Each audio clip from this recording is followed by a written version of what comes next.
On a tous quelque chose en nous. Ce soir-là, au Zénith de Dijon, les fans de Johnny Hallyday sont venus voir renaître leur idole, le temps de quelques chansons.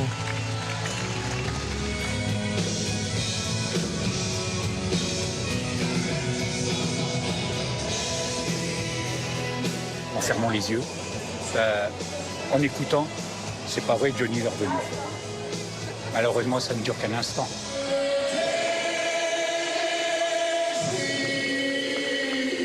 J'aimais Johnny. Et entendre Jean-Baptiste me fait du bien. Voilà, il reste avec nous. Depuis un mois et demi, Jean-Baptiste Guégan, sosie vocal de Johnny Hallyday, fait le tour des Zéniths de France. Après avoir vécu dans l'ombre de son idole pendant 20 ans, il a vu son destin basculer à la mort de Johnny il y a 2 ans. Ma vie a changé, tout est multiplié par 10 et tout est plus gros, quoi. Déjà, il y a les Zéniths. C'est sûr que de passer à des soirées mariage, baptême et comité entreprise, à faire des Zéniths et bientôt Bercy, c'est sûr que c'est complètement différent. Dans le vide laissé par sa mort dans le cœur des fans, Jean-Baptiste Guégan a su trouver sa place. Sur scène, il reprend les chansons les plus célèbres du taulier. À 36 ans, le chanteur connaît enfin la gloire.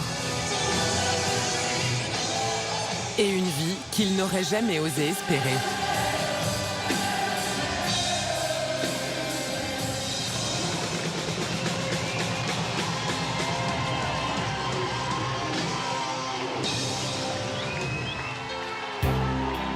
Entre 2 concerts, Jean-Baptiste Guégan s'octroie quelques jours de vacances entre amis.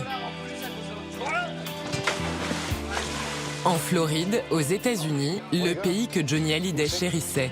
Elle est bonne l'eau, quoi. Elle est chaude. Je vais pas te les balancer tout de suite. Je regarderai seul se coucher mon soleil. La comparaison entre Johnny Hallyday et moi, il n'y a pas photo, je veux dire, c'est pas, on n'a rien à voir, lui et moi. Il y a simplement une similitude vocale, voilà. Maintenant, c'est Jean-Baptiste Guégan qui parle, c'est pas Johnny Hallyday. Sur scène, c'est Jean-Baptiste Guégan, c'est pas Johnny Hallyday. Par contre, je suis là pour rendre hommage à celui qui, voilà, m'a beaucoup aidé dans la vie et qui sera toujours dans mon cœur. On remplace pas quelqu'un. Et Jean-Baptiste Guégan en sait quelque chose, lui qui est fan de Johnny Hallyday depuis l'âge de 9 ans.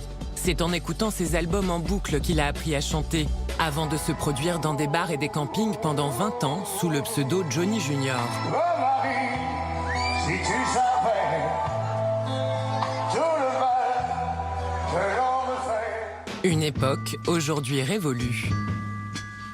Ils sont là, les crevettes, oui. Son album, sorti fin août, est déjà disque de platine, avec 150 000 exemplaires vendus. Toujours à ses côtés, son ami et producteur Christophe Porquet. Il l'a connu il y a 6 ans, alors qu'il était sur le point de tout abandonner. Là où il était le poisson. Il passe souvent dans les trous.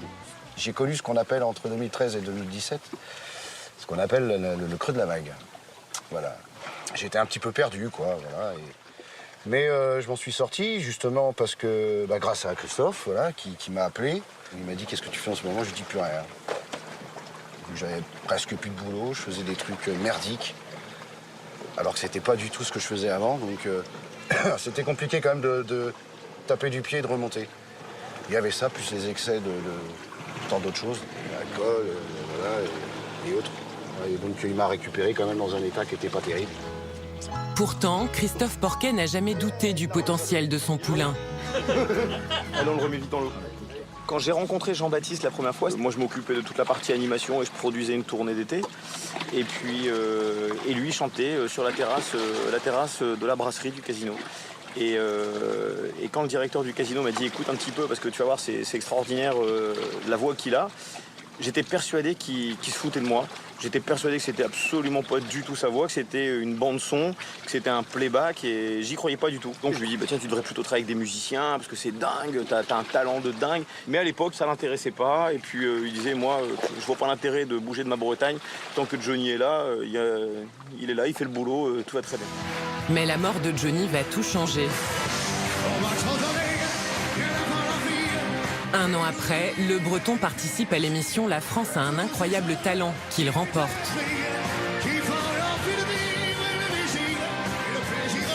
Tu n'es pas le sosie, tu es la réincarnation. Et ce soir, tu le rends éternel. Merci. Et le grand gagnant est Jean-Baptiste Guégan. Tout s'accélère alors pour le chanteur. Quelques mois plus tard, Michel Mallory, le parolier historique de Johnny Hallyday, offre à Jean-Baptiste Guégan un album avec 5 chansons écrites avant la mort de Johnny et qui lui étaient destinées. Un album qui se classe numéro 1 des ventes pendant 5 semaines. Un clip tourné à Nashville. Retournez là-bas une dernière fois. Jean-Baptiste Guégan redonne vie à l'esprit rock'n'roll du taulier. Avant qu'il ne soit trop tard, que la fin de l'histoire soit jolie. Désormais, le chanteur de 36 ans a les moyens de réaliser son rêve américain. Un point commun de plus avec Johnny, à la limite du mimétisme. Les États-Unis, pour moi, ça représente le rock'n'roll. Et moi, vu que je suis un peu rock'n'roll dans ma vie, c'était important pour moi de venir ici. Comme un clin d'œil à leur idole, Jean-Baptiste Guégan et ses amis s'offrent une virée en Harley Davidson.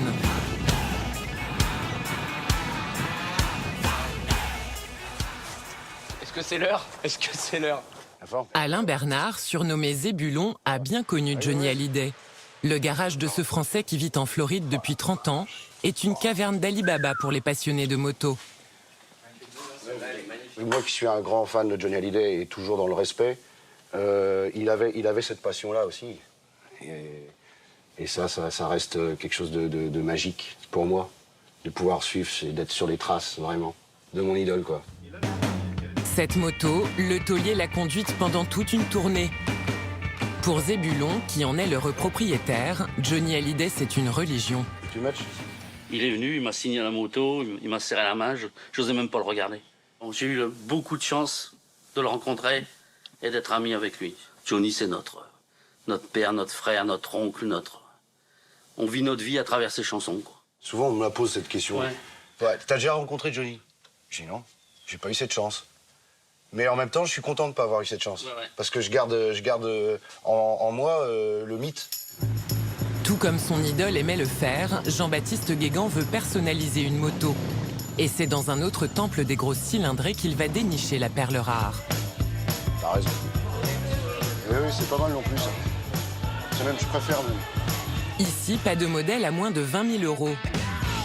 Mais cette moto ne sera pas pour lui. Jean-Baptiste Guégan veut l'offrir à l'un de ses fans.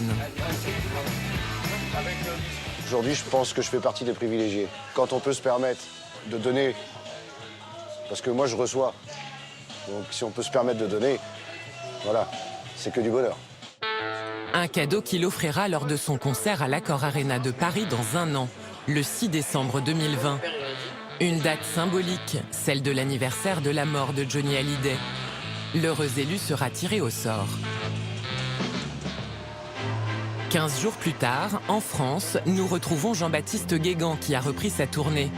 Constamment sur les routes, ce célibataire, père de 3 enfants, un garçon de 11 ans et des jumeaux de 7 ans, a peu de temps à consacrer à sa vie privée.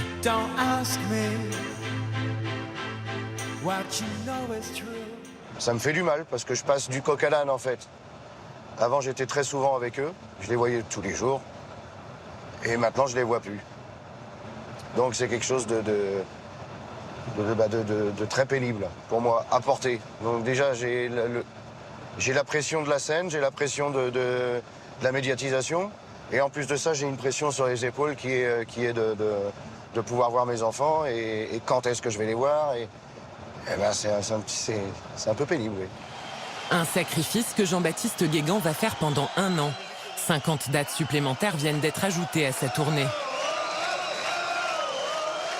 Aujourd'hui, pour vous, vous interprétez une de mes chansons de l'album. Elle s'appelle Puisque c'est écrit. Puisque c'est écrit, une chanson inédite.